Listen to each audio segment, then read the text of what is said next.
आज बृहस्पतिवार के दिन सुनिए बृहस्पति देवता की कथा। हर प्राचीन समय की बात है। भारतवर्ष में एक राजा राज्य करता था। वह बड़ा प्रतापी और ज्ञानी था। वह नित्य प्रति मंदिर में भगवान के दर्शन करने जाता था। वह ब्राह्मण और गुरु की सेवा किया करता था।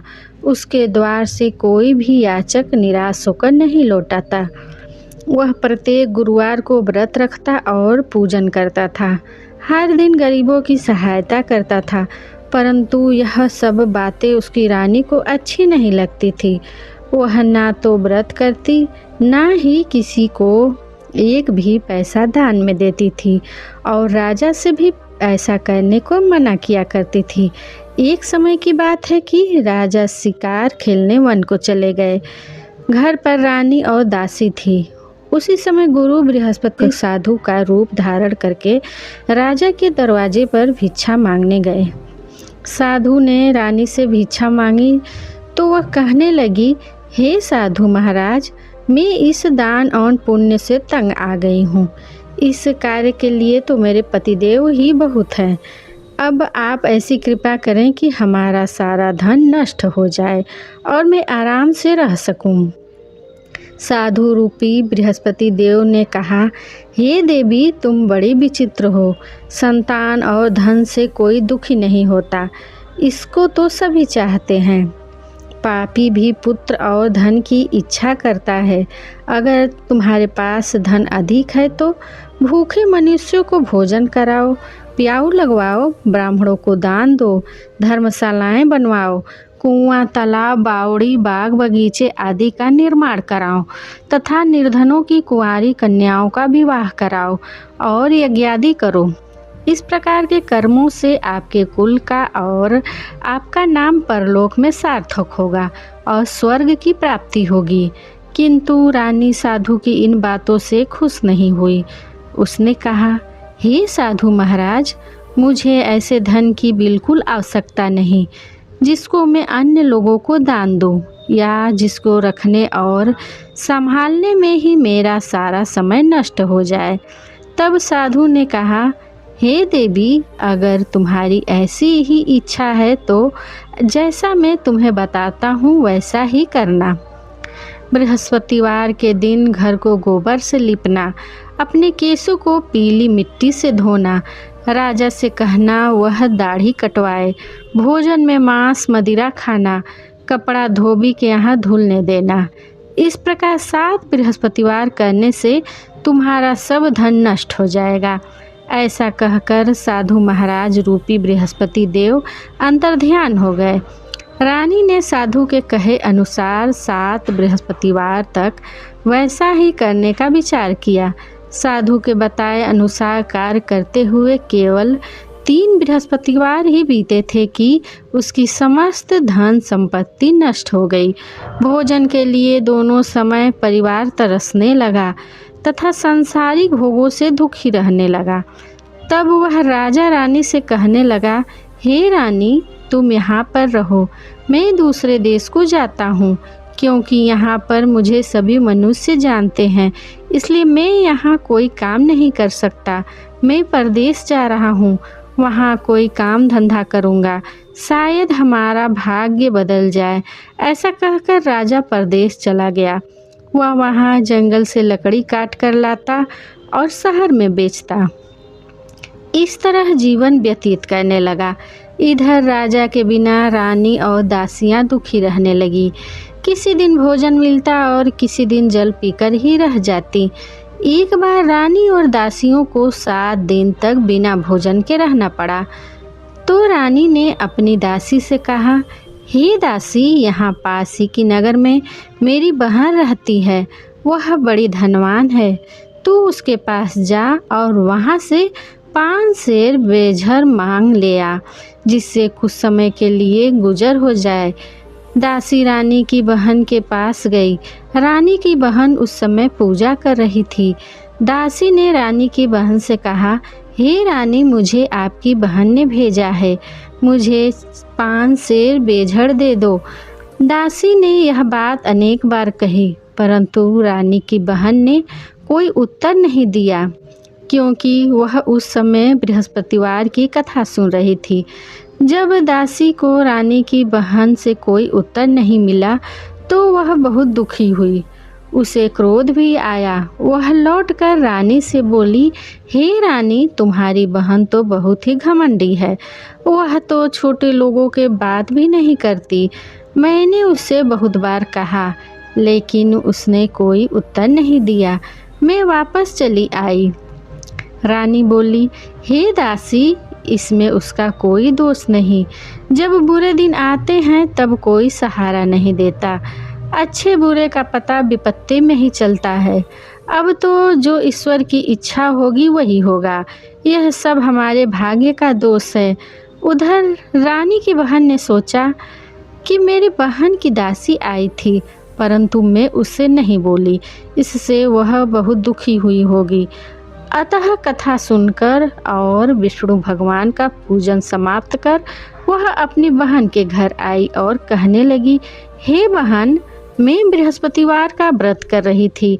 तुम्हारी दासी हमारे घर आई थी, परंतु जब तक कथा होती है तब तक हम लोग ना उठते हैं और ना ही बोलते हैं, इसलिए मैं न बोली। कहो दासी, क्यों गई थी? रानी बोली, बहन, हमारे घर अनाज नहीं था। वैसे तुमसे कोई बात छिपी नहीं है। इस कारण मैंने दासी को तुम्हारे पास 5 सेर बेझर लेने के लिए भेजा था। रानी की बहन बोली, बहन देखो, बृहस्पति भगवान सबकी मनोकामनाएं पूरी करते हैं। देखो, शायद तुम्हारे घर में अनाज रखा हो। यह सुनकर दासी घर के अंदर गई तो वहाँ उसे बड़ा घड़ा बेझर का मिल गया।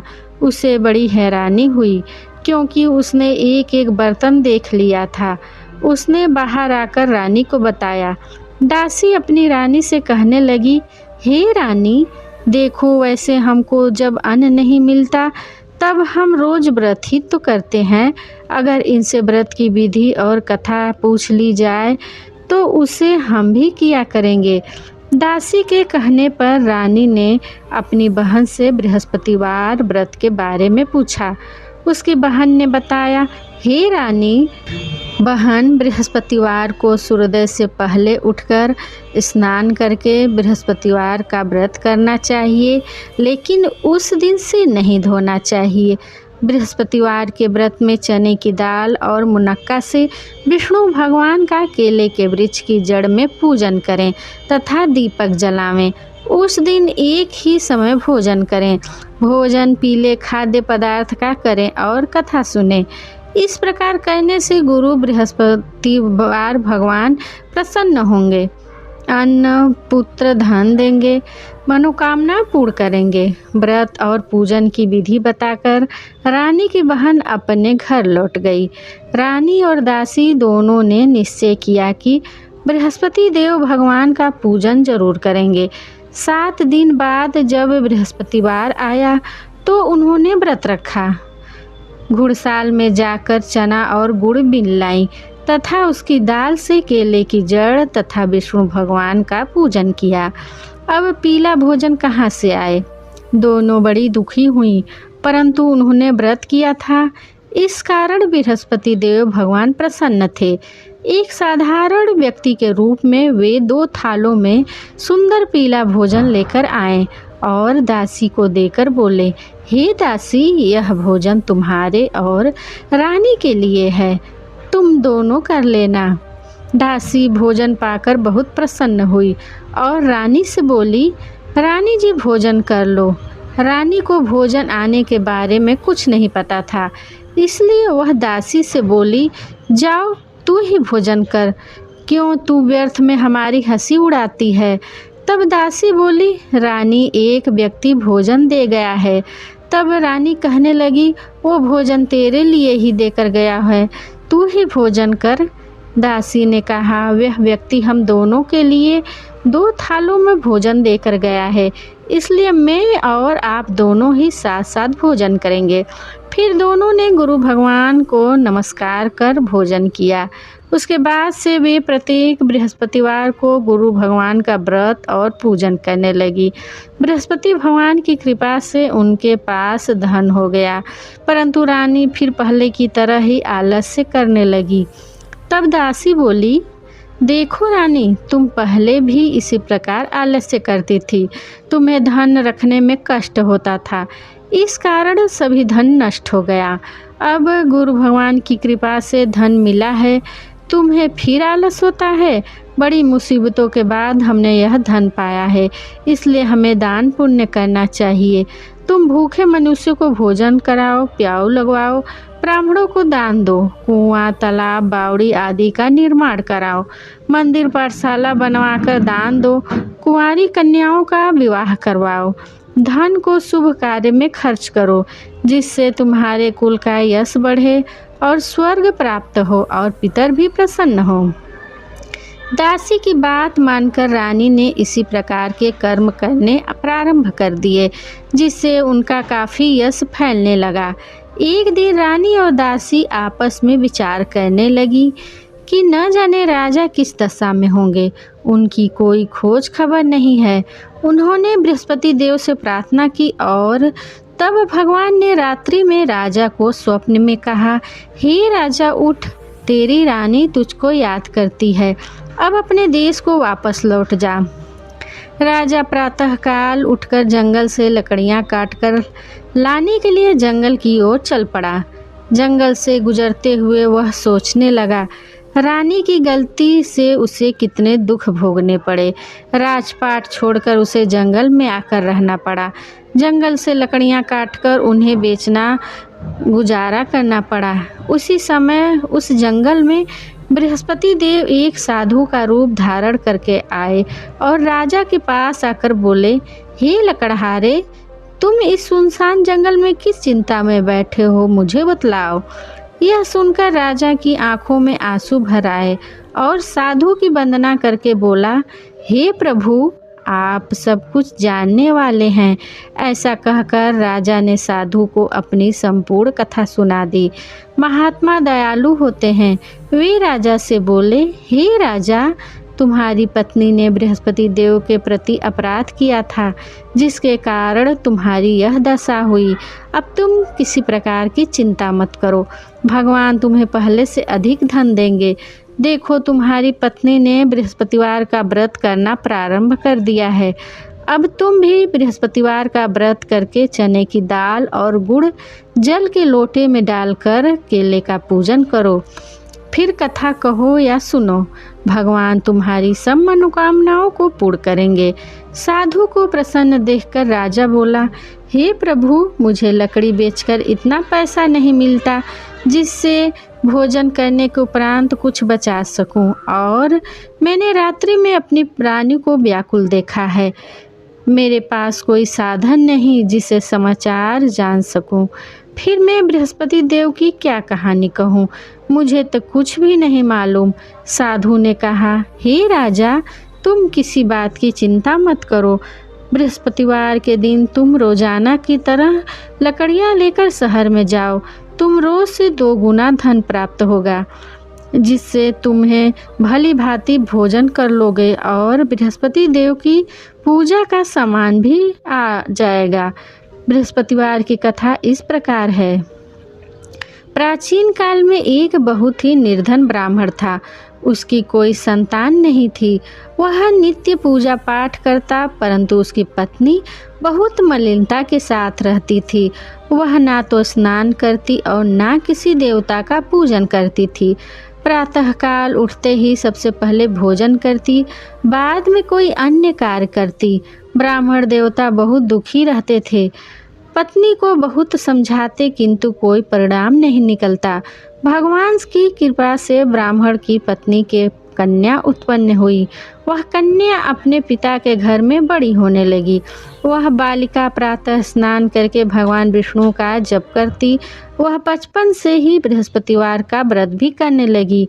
पूजा पाठ समाप्त कर स्कूल जाती थी तो अपनी मुट्ठी में जौ भरकर ले जाती और पाठशाला जाने के मार्ग में डालती जाती। वही जौ सोने के हो जाते तो लौटते समय उनको बीनकर घर ले आती। एक दिन वह बालिका सूप में उन सोने के जौ को फटक कर साफ कर रही थी। तभी उसकी माँ ने देख लिया और कहने लगी, हे बेटी, सोने के जौ को फटकने के लिए सोने का सूप होना चाहिए। दूसरे दिन गुरुवार था। उस कन्या ने व्रत रखा और बृहस्पति देव से प्रार्थना करके कहा, हे प्रभु, यदि मैंने सच्चे मन से आपकी पूजा की हो तो मुझे सोने का सूप दे दो। बृहस्पति देव ने उसकी प्रार्थना स्वीकार कर ली। रोजाना की तरह वह कन्या जौ फैलाती हुई पाठशाला चली गई। पाठशाला से लौटकर जब वह जौ बीन रही थी तो बृहस्पति देव की कृपा से उसे सोने का सूप मिला। उसे वह घर ले आई और उससे जौ साफ करने लगी, परंतु उसकी माँ का वही ढंग रहा। एक दिन की बात है, वह कन्या सोने के जौ को सूप में साफ कर रही थी। उस समय उस नगर का राजकुमार वहाँ से होकर निकला। इस कन्या के रूप और सोने के सूप में जौ को साफ करते देखकर वह उस कन्या पर मोहित हो गया। राजमहल आकर वह भोजन तथा जल त्याग कर उदास होकर बैठ गया। राजा को जब राजकुमार द्वारा अन्न जल त्यागने का समाचार मिला तो अपने मंत्रियों के साथ वह अपने पुत्र के पास आए और बोले, हे बेटा, तुम्हें किस बात का कष्ट है? किसी ने अपमान किया है अथवा कोई और कारण है? मुझे बताओ, मैं वही करूँगा जिससे तुम्हें प्रसन्नता हो। तब राजकुमार ने अपने पिता की वो सारी बातें बोली और कहा कि मुझे किसी बात का दुख नहीं है, किसी ने मेरा अपमान नहीं किया है, परंतु मैं उस लड़की के साथ विवाह करना चाहता हूँ जो सोने के सूप में जौ साफ कर रही थी। यह सुनकर राजा आश्चर्य में पड़ गया और बोला, हे बेटा, इस तरह की कन्या का पता तुम ही लगाओ, मैं उसके साथ तुम्हारा विवाह अवश्य ही करवा दूंगा। राजकुमार ने राजा को उस लड़की के घर का पता बतलाया। मंत्री उस लड़की के घर गए और राजा का आदेश ब्राह्मण को सुनाया। कुछ ही दिन बाद ब्राह्मण की कन्या का विवाह राजकुमार के साथ संपन्न हो गया। कन्या के घर से जाते ही उस ब्राह्मण देवता के घर में पहले की तरह गरीबी का वास हो गया। अब भोजन के लिए भी अन्न बड़ी मुश्किल से मिलता था। एक दिन दुखी होकर ब्राह्मण अपनी पुत्री से मिलने गया। बेटी ने पिता की दुखी अवस्था को देखा और अपनी माँ का समाचार पूछा। ब्राह्मण देवता ने सभी हाल कह सुनाया। तब कन्या ने बहुत सारा धन देकर अपने पिता को विदा कर दिया। इस तरह ब्राह्मण का कुछ समय सुखपूर्वक बीता, लेकिन कुछ ही दिन बाद फिर वही हालत हो गई। ब्राह्मण फिर अपनी कन्या के यहाँ गया और सभी हाल कहा तो पुत्री कहने लगी, हे पिताजी, अब माताजी को यहाँ ले आओ, मैं उन्हें यह विधि बता दूंगी जिससे गरीबी दूर हो जाए। अब ब्राह्मण देवता अपनी पत्नी के साथ लेकर अपनी पुत्री के पास राजमहल में पहुँचे तो पुत्री अपनी माँ को समझाने लगी, हे माँ, तुम प्रातःकाल उठकर प्रथम स्नान आदि करके विष्णु भगवान का पूजन करो तो सब दरिद्रता दूर हो जाएगी। परंतु उसकी माँ ने उसकी एक बात न मानी। वह प्रातःकाल उठकर अपनी पुत्री का बचा जूठा खा लेती थी। एक दिन उसकी पुत्री को बहुत गुस्सा आया। उसने एक रात को घर में से सारा सामान निकाल दिया और उसमें अपनी माँ को बंद कर दिया। प्रातः उसमें से निकाला और स्नान आदि कराकर पूजा पाठ करवाया तो उसकी माँ की बुद्धि ठीक हो गई। इसके बाद वह नियम से पूजा पाठ करती और प्रत्येक बृहस्पतिवार को व्रत करने लगी। इस व्रत के पुण्य प्रभाव से उसकी माँ भी बहुत धनवान हो गई और बृहस्पति देवता के प्रभाव से स्वर्ग को गई। वह ब्राह्मण भी सुखपूर्वक इस लोक का सुख भोग कर स्वर्ग को प्राप्त हुए। इस तरह कहानी कहकर साधु महाराज वहाँ से लीन हो गए। धीरे धीरे समय बीतने लगा। फिर बृहस्पतिवार का दिन आया। राजा जंगल से लकड़ी काटकर किसी शहर में बेचने गए। उसे उस दिन और अधिक दिनों की मुकाबले अधिक धन मिला। राजा ने चना गुड़ आदि लाकर बृहस्पतिवार का व्रत किया। उस दिन से उसके सभी क्लेश दूर हो गए। परंतु जब अगला गुरुवार का दिन आया तो वह बृहस्पतिवार का व्रत करना भूल गया। इस कारण बृहस्पति भगवान नाराज हो गए। उस दिन उस नगर के राजा ने विशाल यज्ञ का आयोजन किया तथा अपने समस्त राज्य में घोषणा करवा दी, कोई भी मनुष्य अपने घर में भोजन न बनाए और आग भी न जलाए। समस्त जनता मेरे यहाँ भोजन करने आए। इस आज्ञा को जो ना मानेगा उसको फांसी की सजा दी जाएगी। राजा की आज्ञा अनुसार राज्य के सभी निवासी राजा के भोज में सम्मिलित हुए, लेकिन लकड़हारा कुछ देर से पहुंचा, इसलिए राजा उसको अपने साथ महल में ले गए। जब राजा लकड़हारे को भोजन करा रहे थे तो रानी की दृष्टि उस खूंटी पर पड़ी जिस पर उसका हार टंगा हुआ था। उसे हार खूंटी पर लटका दिखाई नहीं दिया। रानी ने निश्चय किया कि मेरा हार उस लकड़हारे ने चुरा लिया है। उसी समय सैनिक बुलवाकर उसको कैद खाने में डलवा दिया। जब लकड़हारा कारागार में पड़ गया तो बहुत दुखी होकर विचार करने लगा कि न जाने कौन से पूर्व जन्म के कर्म ने मुझे यह दुख प्राप्त हुआ है, और उसी साधु को याद करने लगा जो जंगल में मिला था। तत्काल बृहस्पति देव साधु के रूप में प्रकट हो गए और उसकी दशा को देखकर कहने लगे, अरे मूर्ख, तूने बृहस्पति देवता की कथा नहीं की, इस कारण तुझे दुख प्राप्त हुआ है। अब चिंता मत कर। बृहस्पतिवार के दिन कारागार के दरवाजे पर 4 पैसे पड़े मिलेंगे। उनसे तू बृहस्पति देव की पूजा करना तो तेरे सभी कष्ट दूर हो जाएंगे। अगले बृहस्पतिवार उसे कारागार के द्वार पर 4 पैसे पड़े मिले। राजा ने पूजा का सामान मंगाकर कथा कही और प्रसाद बांटा।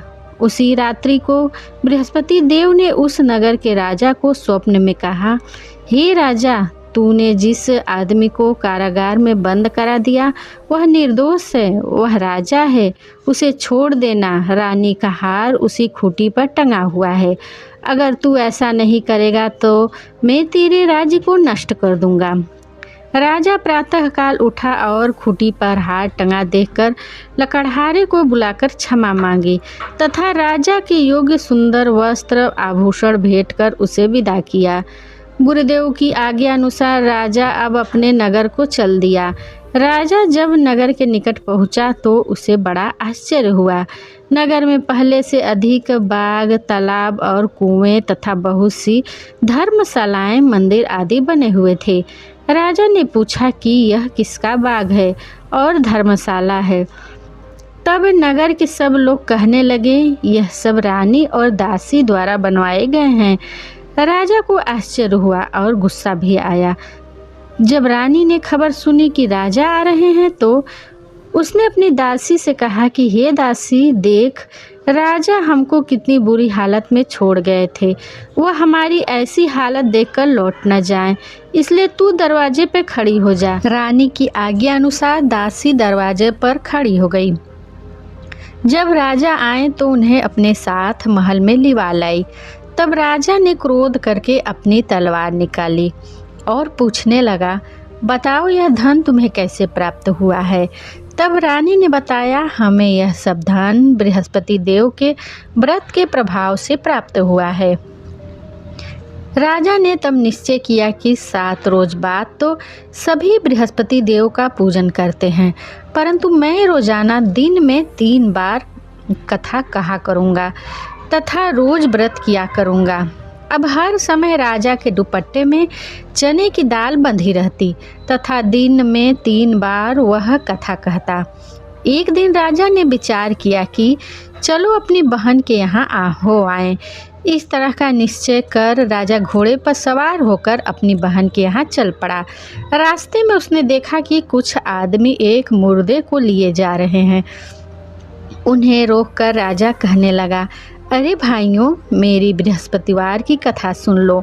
वे बोले, लो, हमारा तो आदमी मर गया है, इसको अपनी कथा की पड़ी है।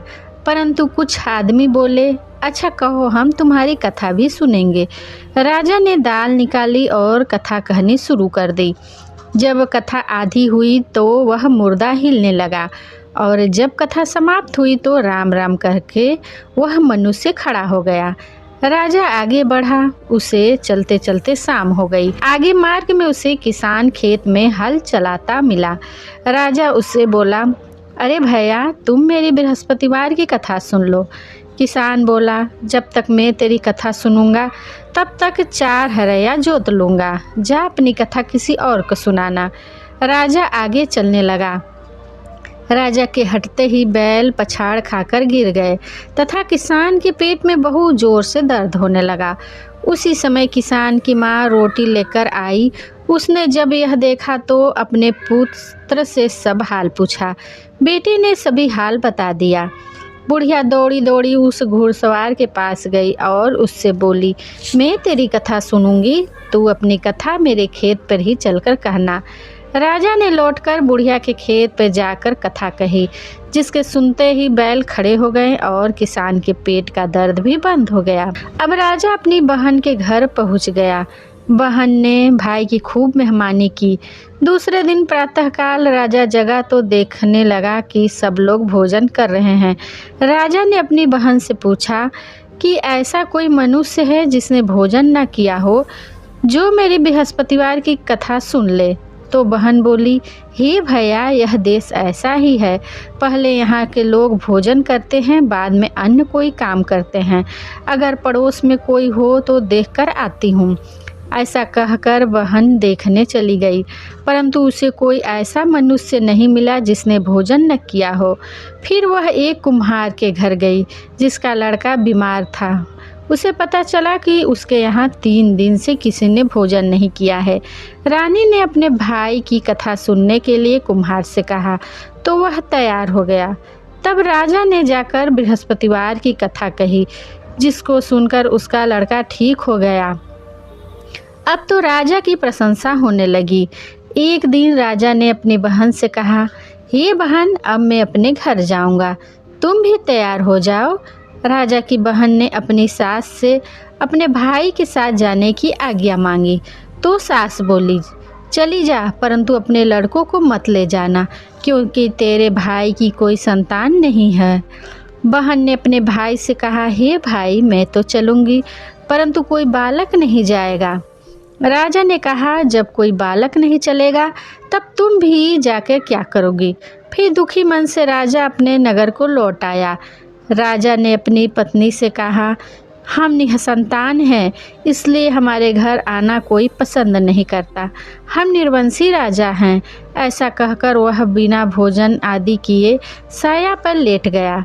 रानी बोली, हे प्रभु बृहस्पति देव, हमें सब कुछ दिया है, वे हमें संतान भी अवश्य देंगे। उसी रात बृहस्पति देव ने राजा को स्वप्न में कहा, हे राजा, उठ, सभी सोच को त्याग, तेरी रानी गर्भ से है। राजा को यह जानकर बड़ी प्रसन्नता हुई। 9वें महीने रानी के गर्भ से एक सुंदर पुत्र पैदा हुआ। जब राजा की बहन ने यह शुभ समाचार सुना तो वह बहुत खुश हुई और बधाई लेकर अपने भाई के यहाँ आई। तभी रानी ने कहा, घोड़ा चढ़कर तो नहीं आई, गधा चढ़ी आई। राजा की बहन बोली, भाई, मैं इस प्रकार न कहती तो तुम्हें संतान कैसी मिलती। बृहस्पति देव ऐसे ही हैं, जिसके मन में जो कामनाएं रहती हैं सभी को पूर्ण करते हैं। जो सद्भावना पूर्वक बृहस्पतिवार का व्रत करता है और कथा पढ़ता है अथवा सुनता है, दूसरों को सुनाता है, बृहस्पति देव उसकी सभी मनोकामनाएं पूर्ण करते हैं। बृहस्पति देव उसकी सदैव रक्षा करते हैं। जो संसार में सद्भावना और सच्चे मन से बृहस्पति देव का पूजन करते हैं, उनकी सभी मनोकामनाएं उसी प्रकार पूर्ण होती हैं। जैसे रानी और राजा ने बृहस्पति देव की कथा का गुणगान किया, उनकी सभी इच्छाएं बृहस्पति देव ने पूर्ण की। मनुष्य को हृदय से उनका मनन करते हुए जयकार करनी चाहिए। प्रेम से बोलिए, बृहस्पति देवता की जय।